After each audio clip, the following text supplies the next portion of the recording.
ನದಿಯ ಮಡಿಲಿನಲ್ಲಿ ಪ್ರಶಾಂತವಾಗಿದ್ದ ರಂಗಸಮುದ್ರ ಎಂಬ ಹಳ್ಳಿಯಲ್ಲಿ ಕಾವ್ಯ ಎಂಬ ಹುಡುಗಿಯ ಮದುವೆ ಯಶೋಧರ ಮಗನೊಂದಿಗೆ ವೈಭವದಿಂದ ನೆರವೇರಿತು. ಆದರೆ ಮದುವೆಯಾದ ಕೆಲವೇ ತಿಂಗಳಲ್ಲಿ ಅಪಘಾತವೊಂದರಲ್ಲಿ ಯಶೋಧರ ಮಗ ತೀರಿ ಹೋದ. ರಂಗಸಮುದ್ರದ ಆ ಮನೆಯಲ್ಲಿ ದುಃಖದ ಮೌನ ಆವರಿಸಿತು. ವಿಷಯ ತಿಳಿದು ಕಾವ್ಯಳ ತವರು ಮನೆಯಿಂದ ಅವಳ ಅಣ್ಣ ಭರತ್ ಮತ್ತು ಅತ್ತಿಗೆ ರೇಷ್ಮಾ ಓಡೋಡಿ ಬಂದರು. ಇಡೀ ಮನೆ ದುಃಖದಲ್ಲಿ ಮುಳುಗಿದ್ದಾಗ ರೇಷ್ಮಾ ಮನೆಯ ಮೂಲೆಯೊಂದರಲ್ಲಿ ಭರತ್ನ ಕೈ ಹಿಡಿದು ಪಿಸುಗುಟ್ಟಲು ಪ್ರಾರಂಭಿಸಿದಳು. ನೋಡಿ, ನಾನೊಂದು ಮಾತು ಹೇಳ್ತೀನಿ. ನಮಗೆ ಈಗಾಗಲೇ ಸಂಸಾರದಲ್ಲಿ ಸಾಲವಿದೆ. ಇವಳನ್ನು ನಮ್ಮ ಮನೆಗೆ ಕರೆದುಕೊಂಡು ಹೋದರೆ ಜೀವನ ಪೂರ್ತಿ ನಾವೇ ಸಾಕಬೇಕಾಗುತ್ತದೆ. ನಿಮ್ಮ ತಂಗಿಗೆ ಈಗ ತಾನೇ ಮದುವೆಯಾಗಿದ್ದು ಇನ್ನು ಜೀವನ ಪೂರ್ತಿ ಇದೆ.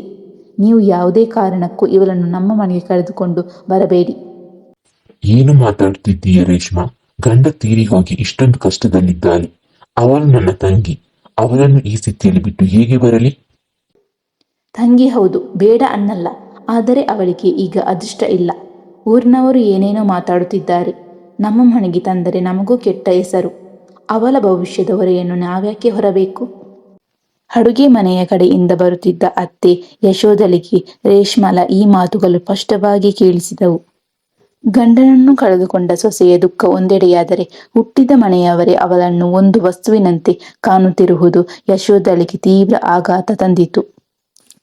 ಭರತ್ ಧೈರ್ಯದಿಂದ ಕಾವ್ಯಳ ಹತ್ತಿರ ಬಂದು, ಕಾವ್ಯ, ಅಲಬೇಡಮ್ಮ.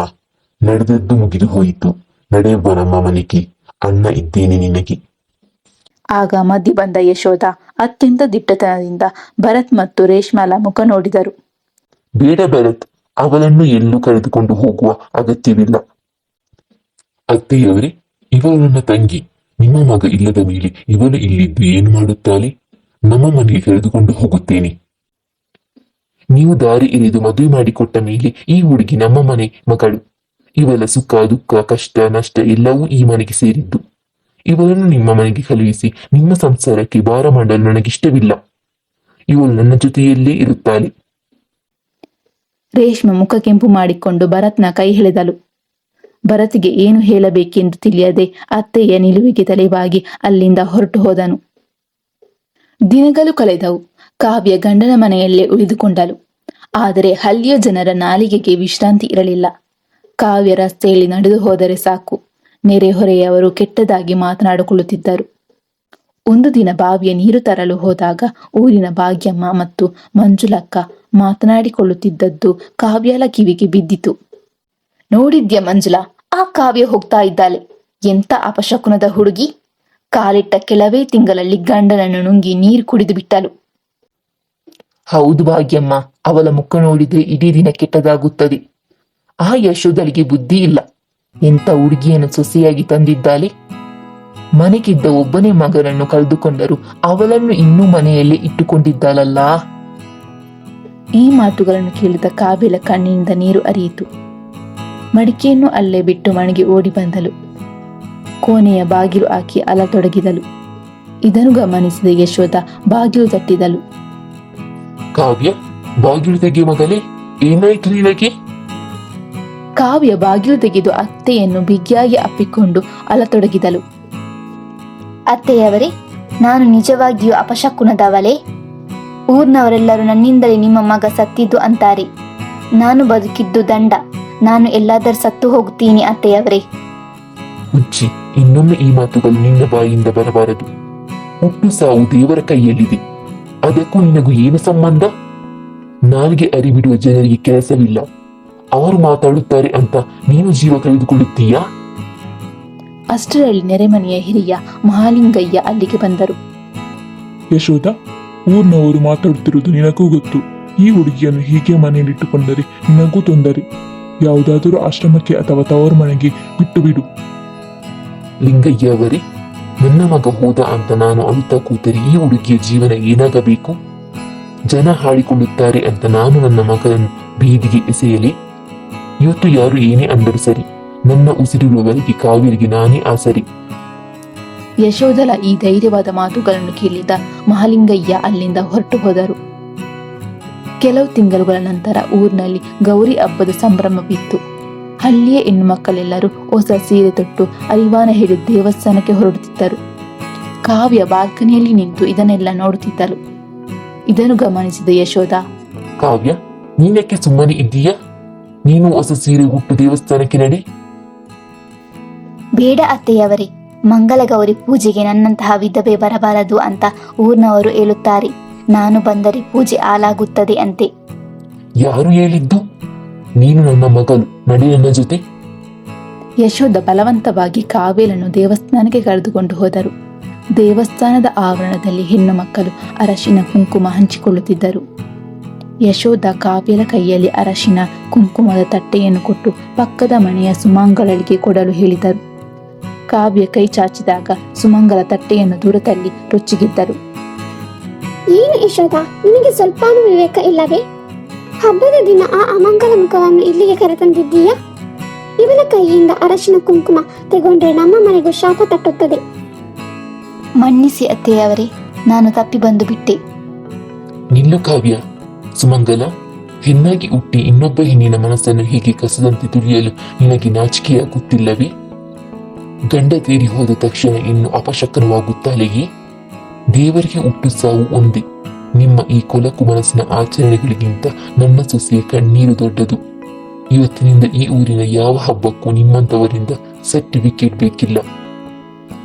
ಯಶೋಧ ಎಲ್ಲರ ಎದುರಲ್ಲೇ ಕಾವ್ಯಳ ಹಣೆಗೆ ಕುಂಕುಮವನ್ನಿಟ್ಟು ಇಡೀ ಊರಿ ನೋಡುವಂತೆ ಅವಳ ಕೈ ಹಿಡಿದು ಗೌರವದಿಂದ ಮನೆಗೆ ಕರೆದುಕೊಂಡು ಬಂದರು. ದಿನಗಳು ಉರುಳಿದಂತೆ ಕಾವ್ಯ ಮನೆಯಲ್ಲಿ ಖಿನ್ನಲಾಗಿ ಕುಳಿತುಕೊಳ್ಳುವುದನ್ನು ಯಶೋಧ ಗಮನಿಸಿದಳು. ಅವಳಿಗೆ ಹೊಸ ದಾರಿ ತೋರಿಸಬೇಕೆಂದು ನಿರ್ಧರಿಸಿದಳು. ಕಾವ್ಯ, ಇಲ್ಲಿ ಕೂತು ಕಣ್ಣೀರು ಹಾಕಿದರೆ ಗಂಡ ಹಿಂತಿರುಗಿ ಬರುವುದಿಲ್ಲ. ಸಮಾಜವು ನಿನ್ನನ್ನು ಗೌರವಿಸುವುದಿಲ್ಲ. ನೀನು PUC ಓದಿದ್ದಿ ಅಲ್ವಾ? ಮುಂದಿನ ಓದು ಮುಂದುವರಿಸು. ಅತ್ತೆಯವರೇ, ಈ ವಯಸ್ಸಿನಲ್ಲಿ ಈ ಸ್ಥಿತಿಯಲ್ಲಿ ನಾನ್ಯಾಕೆ ಕಾಲೇಜಿಗೆ ಹೋಗಲಿ? ಊರ್ನವರು ಇನ್ನೂ ಹೆಚ್ಚಾಗಿ ಮಾತಾಡುತ್ತಾರೆ. ಮಾತನಾಡುವವರು ಮಾತಾಡಲಿ. ನೀನು ಕೈಯಲ್ಲಿ ಕೆಲಸ ಹಿಡಿದು ಸ್ವಾವಲಂಬಿಯಾದಾಗ ಅದೇ ಊರಿನವರು ನಿನಗೆ ಸಲಾಂ ಹೊಡಿತಾರೆ. ನಾಳೆಯಿಂದಲೇ ಪಟ್ಟಣದ ಕಾಲೇಜಿಗೆ ಸೇರ್ಪಡೆಯಾಗು. ಯಶೋಧ ತಮ್ಮಲ್ಲಿದ್ದ ಅಲ್ಪ ಸ್ವಲ್ಪ ಒಡವೆಯನ್ನು ಮಾರಿ ಕಾವ್ಯಳ ಕಾಲೇಜ್ ಫೀಸು ಕಟ್ಟಿದಳು. ಕಾವ್ಯ ಹಗಲು ರಾತ್ರಿ ಕಷ್ಟಪಟ್ಟು ಓದಿದಳು. ಅತ್ತೆಯ ತ್ಯಾಗ ಮತ್ತು ನಂಬಿಕೆಯನ್ನು ನಿರಾಸೆ ಮಾಡಲಿಲ್ಲ. 3 ವರ್ಷಗಳ ನಂತರ ಕಾವ್ಯ ಪದವಿ ಮುಗಿಸಿ ಪಟ್ಟಣದ ದೊಡ್ಡ ಕಂಪನಿಯೊಂದರಲ್ಲಿ ಒಳ್ಳೆಯ ಕೆಲಸ ಗಿಟ್ಟಿಸಿಕೊಂಡಳು. ಸಾಧನೆಯ ಹಾದಿಯಲ್ಲಿ ಕಾವ್ಯ ಹೆಜ್ಜೆ ಇಟ್ಟಾಗ ಒಮ್ಮೆ ಅವಳನ್ನು ಅಪಶಕುನ ಎಂದಿದ್ದ ಅದೇ ಊರಿನ ಜನ ಅವಳನ್ನು ಗೌರವದಿಂದ ನೋಡತೊಡಗಿದರು.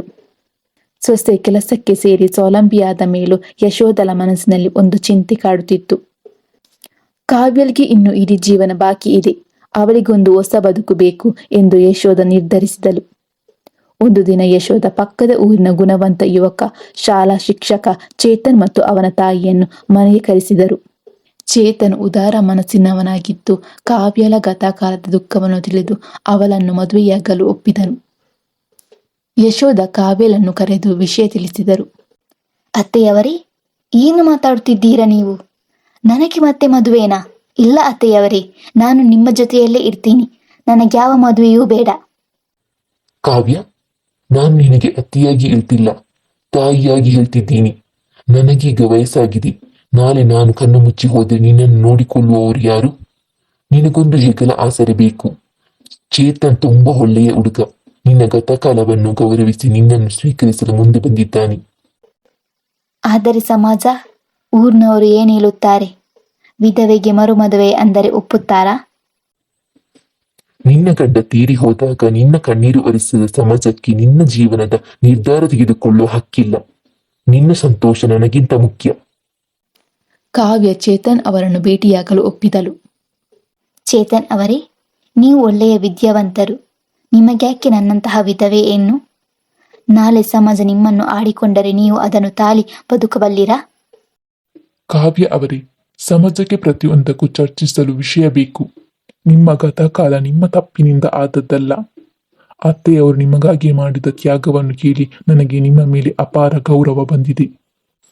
ನಾನು ನಿಮ್ಮ ಗತಕಾಲವನ್ನು ನೋಡಿ ಮದುವೆಯಾಗುತ್ತಿಲ್ಲ. ನಿಮ್ಮ ಗುಣ ಮತ್ತು ಭವಿಷ್ಯವನ್ನು ನೋಡಿ ಮದುವೆಯಾಗಲು ಬಯಸುತ್ತೇನೆ. ಚೇತನ್ನ ಈ ಮಾತುಗಳನ್ನು ಕೇಳಿ ಕಾವ್ಯಳ ಮನಸ್ಸಿನಲ್ಲಿದ್ದ ಭಯ ದೂರವಾಯಿತು. ಮದುವೆ ದಿನ ಬಂದೇ ಬಿಟ್ಟಿತು. ಮದುವೆ ಮಂಟಪದಲ್ಲಿ ಕಾವ್ಯಳ ಅಣ್ಣ ಭರತ್ ಮತ್ತು ಅತ್ತಿಗೆ ರೇಷ್ಮಾ ಬಂದಿದ್ದರು. ಮದುವೆ ತಾಳಿ ಕಟ್ಟುವ ಕ್ಷಣದಲ್ಲಿ ಊರಿನ ಹಿರಿಯ ಮಹಾಲಿಂಗಯ್ಯ ಮತ್ತು ಸುಮಂಗಲ ತಡೆಯೊಡ್ಡಿದರು. ತಡೆಯಿರಿ, ವಿಧವೆಗೆ ಮರುಮದುವೆ ಮಾಡಿಸುವುದು ನಮ್ಮ ಗ್ರಾಮದ ಧರ್ಮಕ್ಕೆ ವಿರೋಧ. ಈ ಮದುವೆ ನಡೆದರೆ ಈ ಊರಿಗೆ ಕೇಡು ಬರುತ್ತದೆ. ಯಾವ ಕೇಡು ಬರುತ್ತದೆ ಸುಮಂಗಲ? ಒಬ್ಬ ಹೆಣ್ಣು ಮಗಳ ಬದುಕು ಪೂರ್ತಿ ಕತ್ತಲೆಯಲ್ಲಿ ಕಾಲ ಕಳೆಯಬೇಕೆಂಬ ನಿಮ್ಮ ದುಷ್ಟ ಆಲೋಚನೆಯೇ ಈ ಊರಿಗೆ ಬಂದಿರುವ ದೊಡ್ಡ ಕೇಡು. ನನ್ನ ಮಗ ತೀರಿ ಹೋದಾಗ ಈ ಕಾವ್ಯಳನ್ನು ಬದುಕಿಸಲು ನಿಮ್ಮ ಧರ್ಮ ಬರಲಿಲ್ಲ. ಇವತ್ತು ಅವಳಿಗೆ ಹೊಸ ಬೆಳಕು ಸಿಗುವಾಗ ತಡೆಯಲು ಯಾವ ಧರ್ಮಕ್ಕೂ ಹಕ್ಕಿಲ್ಲ. ಯಶೋಧರ ಈ ದಿಟ್ಟ ಮಾತಿಗೆ ಇಡೀ ಮಂಟಪದಲ್ಲಿದ್ದ ಜನರು ಚಪ್ಪಾಳೆ ತಟ್ಟಿದರು. ಸುಮಂಗಲ ಮತ್ತು ಮಹಾಲಿಂಗಯ್ಯ ನಾಚಿಕೆಯಿಂದ ತಲೆ ತಗ್ಗಿಸಿದರು. ಚೇತನ್ ಕಾವ್ಯಳ ಕೊರಳಿಗೆ ಮಂಗಲಸೂತ್ರ ಕಟ್ಟಿದನು. ಮದುವೆಯ ನಂತರ ಕಾವ್ಯ ಅತ್ತೆ ಯಶೋಧರ ಕಾಲಿಗೆ ಬಿದ್ದು ಕಣ್ಣೀರಿಟ್ಟಳು. ಅತ್ತೆಯವರೇ, ನನ್ನ ಜನ್ಮ ನೀಡಿದ ತಾಯಿ ಮಾಡಿದ ತ್ಯಾಗವನ್ನು ನೀವು ಮಾಡಿದ್ದೀರಿ. ನನ್ನ ಜೀವನವನ್ನು ಕತ್ತಲೆಯಿಂದ ಬೆಳಕಿಗೆ ತಂದ ದೇವತೆ ನೀವು. ಕಾವ್ಯ, ಇನ್ಮೇಲೆ ಅಲೆಯ ಕಣ್ಣೀರನ್ನು ಮರೆತು ಹೊಸ ಜೀವನ ನಡೆಸು. ಅದೇ ನೀನು ನನಗೆ ಕೊಡುವ ದೊಡ್ಡ ಕೊಡುಗೆ. ಸಮಾಜದ ಅಪವಾದಗಳಿಗೆ ಕಟ್ಟುಪಾಡುಗಳಿಗೆ ಜಗ್ಗದೆ ತನ್ನ ಸೊಸೆಗೆ ಹೊಸ ಬದುಕು ಕಟ್ಟಿಕೊಟ್ಟ ಯಶೋಧರ ಉದಾರತೆ ಮತ್ತು ದಿಟ್ಟತನ ಇಡೀ ಊರಿಗೆ ದೊಡ್ಡ ಆದರ್ಶವಾಯಿತು.